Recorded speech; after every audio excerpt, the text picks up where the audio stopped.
Assalamu alaikum students. Welcome to academic reading and writing.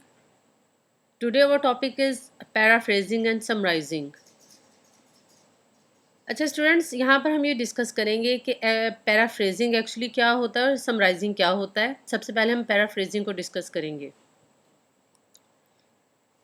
हम paraphrasing या summarise क्यों करते हैं? स्टूडेंट्स, अपने एकेडमिक करियर में जब हम पढ़ना शुरू करते हैं तो हमें ये सिखाया जाता है कि हम चीज़ों को अंडरस्टैंड करें, उसे मेमोराइज़ करें और फिर उसको असाइनमेंट की शक्ल में या पेपर की शक्ल में अपने ही अल्फाज में बयान करें। जो बच्चे क्रैमिंग नहीं कर सकते, रट्टा नहीं लगा सकते, वर्ड टू वर्ड नहीं लिख सकते, वो हमेशा पैराफ्रेज ही करते हैं।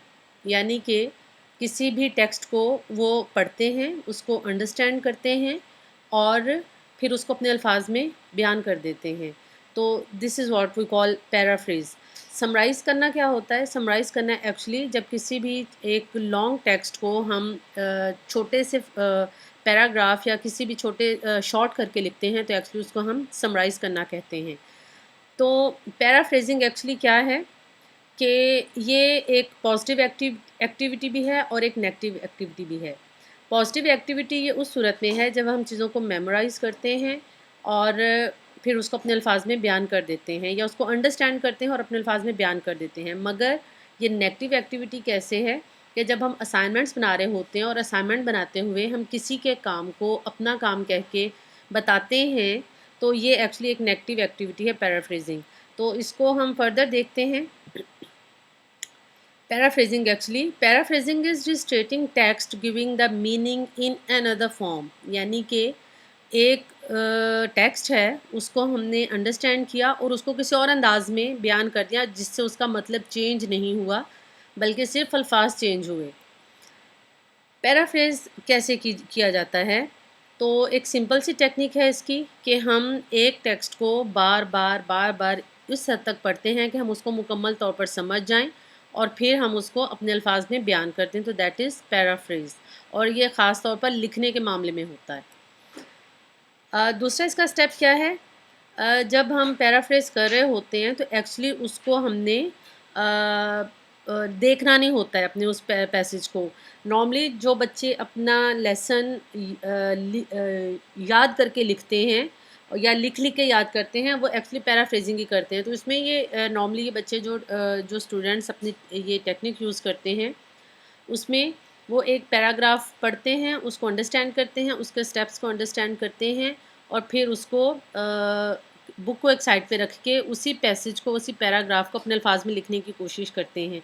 तो ये दूसरा स्टेप है कि जब आप पैराफ्रेज कर रहे हों या जो आपने अंडरस्टैंड किया है उसको लिख रहे हों तो आपने उस एक्चुअल टेक्स्ट की तरफ नहीं देखना जिससे आपने आइडिया लिया है।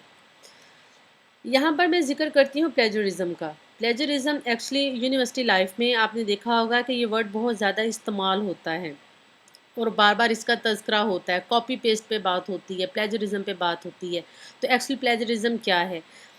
ऐसा एक्ट जिसमें हम किसी के अल्फाज को, किसी के आइडियाज़ को, किसी की इमेजेस को, तस्वीरों को, किसी की साउंड को या किसी के भी क्रिएटिव एक्सप्रेशन को, क्रिएटिव वर्क को हम अपना कह के जब बताते हैं कि ये हमने किया है तो actually this is what we call plagiarism. अब यहाँ पर आप दो पैराग्राफ देख रहे हैं। इसमें आप देखिए कि इसमें दो वर्जन हैं। तो एक स्टूडेंट ने प्लेजरिज्म किया है यानी कि किसी के अल्फाज को अपने अल्फाज में बयान करने की कोशिश की है कॉपी पेस्ट करके और उसके अंदर कुछ अल्फाज को मोल्ड करके। तो ये वर्जन है। जबकि जो दूसरा है जिसमें सोर्स है, सोर्स के अंदर क्या है, इन दोनों में डिफरेंस क्या है? दोनों का आइडिया सेम है, ऑलमोस्ट अल्फाज भी सेम है, चंद अल्फाज डिफरेंट हैं।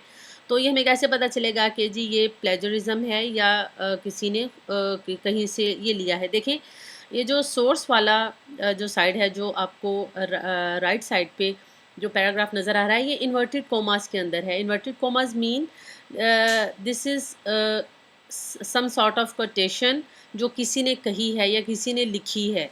तो हमने किसी के अल्फाज को एज इट इज़ कोट कर दिया तो ये सोर्स के साथ हमने बात की या हमने किसी के अल्फाज को बयान किया, यहाँ से पता चल रहा है। जबकि आप लेफ़्ट साइड पे देखें, ये उन्हीं अल्फाज को ऐसे शो करके लिखा गया है कि यह लिखने वाले ने खुद से लिखा है, किसी के आइडिया को चोरी नहीं किया।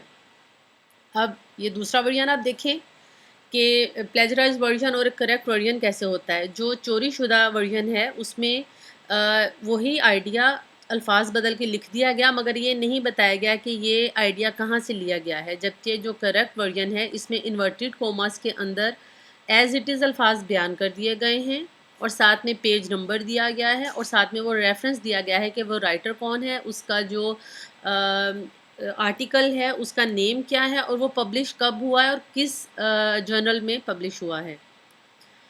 अच्छा जी, प्लेजरिज्म की दो तीन तरह की टाइप्स हैं। जो सबसे पहले जिस टाइप का हम यहाँ पर ज़िक्र करेंगे वो है वर्ड फॉर वर्ड प्लेजरिज्म। ये सिंपली क्या होता है, कट एंड पेस्ट प्लेजरिज्म होता है। ये आजकल डिजिटल दौर में students cut, copy, paste in लफ्ज़ों से बहुत अच्छे से वाकिफ़ हैं। तो एक्चुअली दिस इज़ प्लेजरिज्म, जहाँ पर हम सोर्स नहीं बताते हैं कि हमने किस वेबसाइट से ये चीज़ उठाई है या किस राइटर ने ये लिखी है, बल्कि हम किसी का मटेरियल उठा के उसको अपनी असाइनमेंट के अंदर फिट करके ये शो करते हैं कि जैसे हमने ये खुद लिखी है। इसकी एक मिसाल आप यहाँ पे देख रहे हैं कि प्लेजराइज्ड वर्जन को आप देखें जिसमें किसी के आइडिया को कम अल्फाज की थोड़ी बहुत चेंजेस के साथ बयान किया है और नीचे रेफरेंस देने की भी कोशिश की है, तो ये एक प्लेजराइज्ड वर्जन है। जबकि करेक्ट वर्जन क्या है कि अल्फाज को एज इट इज़ लिखा गया और साथ में हवाला दिया गया है ब्रैकेट्स के अंदर। तो आप ये देखें कि साल भी बताया गया है और साथ में उसका जर्नल भी बताया गया है। तो ये सिर्फ़ रेफ़रेंस के अंदर ही नहीं बताया गया, बल्कि जो कोटेशन दी गई है, कोटेशन के साथ भी उसका हवाला दिया गया है। अब दूसरी टाइप इसकी क्या है, वर्ड ऑर्डर प्लेजरिज्म। इसके अंदर क्या होता है कि कुछ अल्फाज को चेंज कर दिया जाता है, यानी कि एज इट इज़ ही कॉपी पेस्ट नहीं किया जाता, बल्कि उसके अंदर कुछ अल्फाज को चेंज कर दिया जाता है और ये शो किया जाता है कि ये जैसे हमने खुद से लिखा है। अच्छा, अब ये दो तरह की टेक्निक, तो ये क्या ये बुरी चीज़ है? तो ये बुरी चीज़ है भी और नहीं भी है। पैराफ्रेजिंग एक आर्ट है और ये एक स्किल है जिसे हम सीख के और प्रैक्टिस करके उसको हम पॉलिश कर सकते हैं। तो पैराफ्रेजिंग कैसे करनी चाहिए? सबसे पहला उसका जो टेक्निक है वो ये है कि change form, word form change कर दिया जाए या फिर पार्ट ऑफ स्पीच चेंज कर दिया जाए। अच्छा, अरेंजमेंट ऑफ वर्ड्स चेंज करके अगर आइडिया को या उसके मीनिंग को नुकसान नहीं पहुंच रहा है तो ये एक अच्छा तरीका है पैराफ्रेज करने का। तो आप इसमें ओरिजिनल सेंटेंस को देखें। American news coverage is frequently biased in favour of western view, और इसको पैराफ्रेज करके लिखा गया है, when American journalist cover events they often display a western bias. तो देखें कि इसमें सिर्फ हमने वर्ड फॉर्म को चेंज किया है और पार्ट ऑफ स्पीच को चेंज करने की कोशिश की है, मगर उसका आइडिया वही रहा है। तो ये एक तरीका है पैराफ्रेज करने का। दूसरी टेक्निक क्या है, use synonyms of relationship words such as contrast, cause और effect and substitute a word और phrase that conveys a similar meaning. तो हमने कॉज एंड इफेक्ट का अगर है तो उसमें हम देखेंगे कि अगर किसी एक ओरिजिनल वर्जन में किसी का अगर इफेक्ट बताया गया है तो हम उसको जब पैराफ्रेज करेंगे तो उसको हम उसका कॉज पे बात करेंगे। तो आप सिंपली देखें कि budget shortfalls at the state level have resulted in higher tuition cost at universities. तो हमने बजट शॉर्टफॉल जो है वो 22 बनता है हायर ट्यूशन फ़ी का यूनिवर्सिटीज़ में, मगर हम इसी को इन्वर्स कर देंगे। हायर यूनिवर्सिटी ट्यूशन कॉस्ट यानी कि जो उसका इफ़ेक्ट है हमने पहले लिखा है और उसकी वजह क्या है, lack of money in the state budget. तो सेम बात को हमने सिर्फ कॉज एंड इफेक्ट को चेंज कर दिया। एक जगह पे इफेक्ट बताया गया है, हमने उसको कॉज की सूरत में दिखा दिया है। नेक्स्ट टेक्निक है use synonyms of phrase and words. तो सिंपली वहाँ पर हमने अरेंजमेंट चेंज किया और cause and effect contrast words के साथ हमने चेंज किया पहले वाले में। यहाँ पर हमने सिर्फ सिनोनिम्स चेंज किए हैं। There was a resurgence of tuberculosis at the start of the decade. तो ये एक सिंपल बात की गई है, इसको हमने चंद अल्फाज उसके जो मीनिंग है मुतरादफ़ के साथ हम जब लिखते हैं तो at the beginning of 1980s the incidence of tuberculosis increased. तो सेम बात है, मगर यहाँ पर हमने कुछ हार्ड एंड फास्ट हमने एक टाइम बता दिया कि वो कौन सा डेकेड है। तो ज़्यादा क्लियर मीनिंग आ गया। Change passive voice to active and move phrases and modifiers. एक और तरीका ये है कि एक्टिव को पैसिव में या पैसिव को एक्टिव में चेंज कर दिया जाए। और यहाँ पर आप देखते हैं कि the entrance exam was failed by over 1/3 of the applicants. तो ये एक पैसिव सेंटेंस है, इसको हम एक्टिव में कन्वर्ट कर देंगे। Over 1/3 of the applicants failed the entrance exam. तो ये भी एक टेक्निक है पैराफ्रेजिंग की। पांचवी टेक्निक इसकी ये है, do not change concept words special terms और प्रॉपर नेम्स। तो यहाँ पर जो स्पेसिफिक वर्ड्स हैं, जो ख़ास वर्ड्स हैं, जो प्रॉपर नाउन्स होते हैं और उनका अगर कोई पैरेलल नहीं है या पैरेलल हो भी तो अगर वो प्रॉपर मीनिंग नहीं दे रहा तो उसको चेंज करने की ज़रूरत नहीं है। सिर्फ जो स्ट्रक्चर है सेंटेंस का वो चेंज कर दें। तो इसका भी आप यहाँ पे एक वर्जन देख रहे हैं। Gamma rays consist of high energy photons that have neither mass nor charge. और इसका अगर हम पैराफ्रेज्ड वर्जन देखें तो high energy photons that do not have mass और चार्ज फॉर्म गैमा रेज। तो यहाँ पर हमने वर्ड्स को चेंज नहीं किया, जो ख़ास स्पेसिफिक वर्ड्स हैं उनको, प्रॉपर नेम्स को हमने चेंज नहीं किया, बल्कि हमने सिर्फ इसका स्ट्रक्चर चेंज कर दिया। अब तीसरी टाइप जो है प्लेजरिज्म की, वो क्या है कि आइडिया प्लेजरिज्म। इसमें क्या होता है कि किसी की आइडिया को चुरा के अपना बता देना और क्लियर नहीं बताना कि एक्चुअली हमने ये आइडिया कहाँ से लिया है, या किसी को हम प्रॉपर वेटेज नहीं देते हैं कि जी उसको हम प्रॉपर अनाउंस नहीं करते हैं कि ये फ़लाँ बंदे का काम है जिसको हम लिख रहे हैं, बल्कि ये शो करते हैं कि जैसे ये हमारा ही है। तो यहाँ पर आप एक एक्सेप्टेड फॉर्म देख रहे हैं और आप ये देखिए कि यहाँ पर एक पैराग्राफ है। तो इसी को ही जो आइडिया प्लेजराइज किया है पहले वाले को, वो ओरिजिनल वर्जन था, यहाँ पर उसको थोड़ा सा चेंज करके उसको समराइज़ करके अपना बना के बताने की कोशिश की गई है। अब इसी के अंदर हम देखते हैं कि पैराफ्रेज का के कौन सा स्टेप हम यहाँ पे फॉलो करेंगे। After writing your paraphrase, read the original passage once again to check if you are able to accurately capture its meaning. By doing this you will avoid misquoting your source. अच्छा, जब हमने paraphrase किया यानी कि idea को हमने समझ लिया, समझ के हमने उस आइडिया को एक साइड पे रखा और ख़ुद से उसको लिखने की कोशिश की, और जब हमने खुद से लिख लिया तो उसमें हमने अगेन पहले वाले पैराग्राफ को पढ़ना है। पढ़ के हमने चेक करना है कि कोई ऐसी बात जो मेन हो कहीं मिस तो नहीं हो गई है, और ऐसा तो नहीं है कि हमने बात कोई और की जा रही थी मगर हमने उसको अंडरस्टैंड किसी और तरीके से किया। तो इसमें अंडरस्टैंडिंग का जो एलिमेंट है वो बड़ा क्रूशियल एलिमेंट है। फिर check whether your paraphrase has error in grammar और मैकेनिक्स।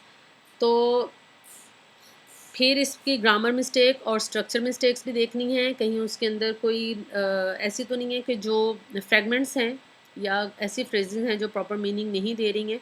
तो स्ट्रक्चर, ग्रामर और मीनिंग सब उसके प्रॉपर आने चाहिए। और इसका एक और है कि जब हम किसी चीज़ को कोट कर रहे हों तो वहाँ पर हमारा जो सोर्स है उसको कोट करना लाजमी है, बताना लाजमी है, उसको साइट करना लाजमी है। अच्छा जी, यहाँ पर कुछ एग्जांपल्स हम देख रहे हैं। ओरिजिनल वर्जन है, giraffes like acacia leaves and hay and they can consume 75 pounds of food a day। और हमने इसको इसी बात को पैराफ्रेज करते हैं, a giraffe can eat up of 75 pounds of acacia leaves and hay every day। तो आप ये देखें कि ओरिजिनल वर्जन में जो बात बताई गई है उसको हमने उसका स्ट्रक्चर चेंज किया है मगर मीनिंग को फ़र्क नहीं पड़ा है। दूसरी एग्जांपल देखते हैं। अ group of US researchers has carried out trials on a new vaccine. Well, अब इसका जो पहला वर्जन है पैराफ्रेज का क्या है, a team of American scientist has conducted test on a new vaccine. यहाँ पे आप देखें कि हमने इसके फॉर्म को थोड़ा सा बदलने की कोशिश की है। उसका दूसरा वर्जन देखें, trials on a new vaccine were carried out by a group of US researchers. यहाँ पर हमने एक्टिव से पैसिव में कर दिया। थर्ड वर्जन देखें, test on a new vaccine were conducted by a team of American scientist. तो ये इसका एक न्यू वर्जन है, यहाँ पर भी हमने फॉर्म को चेंज करने की कोशिश की है। अब इसका एक और एग्जांपल देखते हैं। An unhealthy lifestyle can be the cause of many diseases, यानी कि एक जो अनहेल्थी लाइफस्टाइल है वो वजह बनता है बहुत सारी बीमारियों की। तो हमने यहाँ पर कॉज एंड इफेक्ट की बात की है। तो यहाँ पर जो इसका पहला वर्जन है पैराफ्रेज का, an unhealthy way of living can result in a multitude of illness. हमने यहाँ पर सिर्फ सिनोनिम्स यूज़ किए हैं और थोड़ा सा फॉर्म चेंज करने की कोशिश की है, मगर उसका जो स्ट्रक्चर है वो सेम रहा है। दूसरा, many disease can be caused by an unhealthy lifestyle, यहाँ पर हमने इसको पैसिव में कन्वर्ट कर दिया। A multitude of illness can be caused by an unhealthy way of living. यहाँ पर हमने पहले इफ़ेक्ट बताया और बाद में कॉज बताई, जबकि ओरिजिनल वर्जन में पहले हमने कॉज बताई और फिर उसका इफ़ेक्ट बताया। एक तो हमने इस वर्जन में पहले इफ़ेक्ट बताया, बाद में कॉज बताई, दूसरा हमने इसको पैसिव में भी कन्वर्ट किया। एक और एग्जांपल देखते हैं। Usually female kangaroos give birth to one joey at a time. Newborns weigh as little as 0.03 ounces at birth. After birth, the jovi crawls into its mother's pouch where it will nurse and continue to grow and develop. Red kangaroo joeys do not leave the pouch for good until they are more than 8 months old. इसका हम paraphrase version देखें तो after a female kangaroo gives birth to a joey, the newborn crawls into its mother's pouch where it feeds and grows until it's 8 months old. Students यहाँ पे देखें कि यहाँ पर पैराग्राफ के साइज़ में डिफरेंस ज़रूर है, चंद अल्फाज का फ़र्क है, ये थोड़ा सा बड़ा है जबकि ये वाला पैराफ्रेजिंग जो है ये थोड़ा सा छोटा है। मगर यहाँ पर जो चीज़ नोट करने के काबिल है वो ये है कि आइडिया सेम है, आइडिया को कोई फ़र्क नहीं पड़ा है अल्फाज की तादाद कम होने से। अब यहाँ पर 3 सेंटेंसेस हैं, इनको हम प्रैक्टिस करेंगे वन बाय वन के पैराफ्रेज करेंगे। Okay, we need more proof that active learning really works. हमें मज़ीद पर प्रूफ चाहिए कि एक्टिव लर्निंग काम करती है या वो वाकई ही किसी काम आ सकती है। प्रूफ की जगह पे हमने वर्ड यूज़ किया additional evidence is required to show the benefits of active learning. तो देखें कि अल्फाज और स्ट्रक्चर चेंज हुआ है मगर आइडिया सेम रहा है। They will build a huge medical centre on the old site in the near future. यहाँ पर भी हम सिनोनिम्स यूज़ करेंगे। A large hospital will soon be constructed in the former location. The organizers cancelled the talk because the main speaker was ill। यहाँ पर cause and effect है, तो हम यहाँ पर चूँकि इफ़ेक्ट हमने पहले बताया और उसकी कॉज हमने बाद में बताई। दूसरे वाले में इस वर्जन में हम क्या करेंगे कि हम उसकी कॉज पहले बताएंगे, इफ़ेक्ट उसका बाद में बताएंगे। The key presenter had taken ill which resulted in the speech being cancelled by the event planners. Well, students, there are 2 or 3 points to remember. A paraphrase must also be attributed to the original source. अगर हम paraphrase कर रहे हैं तो उसमें कोशिश की जानी चाहिए कि ओरिजिनल सोर्स के बारे में बताया जाए। तो ओरिजिनल सोर्स ज़रूरी नहीं है कि हमने बताया होगा जी फ़लाँ बुक के फ़लाँ पेज पे ऐसा लिखा हुआ है। नॉर्मली एग्जामिनेशन में या असाइनमेंट में या किसी भी टेस्ट में जब हम पैराफ्रेजिंग कर रहे होते हैं तो एक्चुअली सोर्स का सबको पता होता है कि ये जो आइडिया है ये किस सोर्स लिया जा रहा है, ये किस टेक्स्ट बुक से लिया जा रहा है या कौन कौन से सोर्सेज हैं जिससे स्टूडेंट गो थ्रू हुआ है। तो मगर जहाँ पर ज़रूरी हो तो वहाँ पे कोट भी कर देना चाहिए। Paraphrase includes both the main idea and minor details from the text. अब पैराफ्रेज में इस चीज़ पे फोकस नहीं होना चाहिए कि हमने इसको बढ़ा के लिखना है या कम करके लिखना है, एक्सपेंशन करनी है या उसको समराइज़ करना है, इस पर फोकस नहीं होना चाहिए। बल्कि अगर अल्फाज की कमी बेशी हो भी रही है तो उससे इतना फ़र्क नहीं पड़ता। इस चीज़ से ज़्यादा फ़र्क पड़ता है कि उसमें छोटी बड़ी हर तरह की इंफॉर्मेशन उसके अंदर शामिल हो। If rewording is too similar to the original, it is plagiarism. तो जब हम पैराफ्रेज कर रहे होते हैं और वो बहुत ही ओरिजिनल वर्ड के नज़दीक होता है तो एक्चुअली वो कॉपी पेस्ट होता है, ये प्लेजरिज्म होता है। अच्छा स्टूडेंट्स, यहाँ पर एक कन्फ्यूजन क्रिएट होती है कि एक्चुअली पैराफ्रेज और प्लेजरिज्म में क्या डिफरेंस है। तो plagiarism is the act of using someone else work और ideas without crediting the original author and thereby pretending it's your own. हम किसी के आइडिया को एज़ इट इज़, किसी की राइटिंग को, किसी के भी काम को, किसी की भी क्रिएटिव वर्क को एज़ इट इज़ उठा के कॉपी कर लेते हैं और वहाँ पर हम नहीं बताते हैं कि ये किसने किया है, बल्कि ऐसा बताते हैं कि जैसे ये हमने खुद किया है। जबकि पैराफ्रेजिंग क्या है? Paraphrasing means rephrasing the original text in your own words. तो इसमें हर्ज नहीं है। अगर आपने कहीं से आइडिया आपको लगा है कि ये अच्छा है या आपने उसको अपने अल्फाज में, मुकम्मल तौर पे अपने अल्फाज में बयान कर दिया है, तो एक्चुअली दैट इज़ पैराफ्रेजिंग। तो कंफ्यूजन कहाँ पे है? तो आखिर प्लेजरिज्म और पैराफ्रेजिंग का कंफ्यूजन कहाँ पे है? When using someone else work you can either quote और paraphrase it to prevent plagiarism.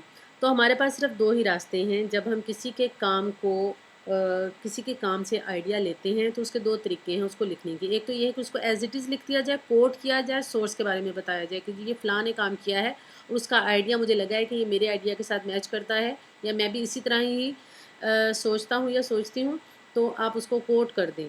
Otherwise उसको पैराफ्रेज करें। पैराफ्रेज मीन्स कि उसको अपने अल्फाज में, मुकम्मल तौर पर अपने ही अल्फाज में बयान करें ताकि प्लेजरिज्म ना हो सके। Paraphrase a text if you want to clarify or shorten the original text। किसी भी टेक्स्ट को आप शॉर्ट करना चाह रहे हैं या उसको मज़ीद क्लैरिफाई करना चाह रहे हैं तो उसको भी हम पैराफ्रेज कर सकते हैं। और एग्जैक्ट वर्ड को अगर हम बताना चाह रहे हैं या एग्जैक्ट मीनिंग को या बताना चाह रहे हैं तो फिर वहाँ पर हम कोट करेंगे और ओरिजिनल सोर्स के बारे में भी बताएंगे। तो पैराफ्रेज और प्लेजरिज्म में यही डिफरेंस है। अगर तो हमने किसी के काम को as it is copy paste करना है तो साथ में उसका सोर्स लिखना ज़रूरी है। अदरवाइज़ अगर हम उसको अपने अंदाज में बयान कर रहे हैं तो हम उसको एक्चुअली पैराफ्रेज कहते हैं। अब एग्ज़ाम्स के अंदर या असाइनमेंट्स के अंदर इसका तरीकाकार क्या होता है कि एक पैराग्राफ दे दिया जाता है और स्टूडेंट से कहा जाता है कि इसको पैराफ्रेज करें। तो स्टूडेंट उसमें क्या करते हैं कि उसको उसके पॉइंट्स को नोट करते हैं, बार-बार 2-3 बार उसको पढ़ते हैं और फिर उसको अपने अंदाज में बताने की कोशिश करते हैं। तो एक्चुअली ये हम अपने पूरे एकेडमिक करियर में शुरू से लेके आखिर तक हम इंटेंशनली या नॉन इंटेंशनली पैराफ्रेजिंग करते हैं। तो स्टूडेंट्स, ये तो था पैराफ्रेजिंग। समराइजिंग के बारे में मैं अगले टॉपिक पे बात करूँगी। इस टॉपिक पे मैं अगले लेक्चर में बात करूँगी। अगर आपको किसी चीज़ की समझ नहीं आएगी या नहीं आई है तो आप मुझसे LMS पे पूछ सकते हैं। Thank you very much.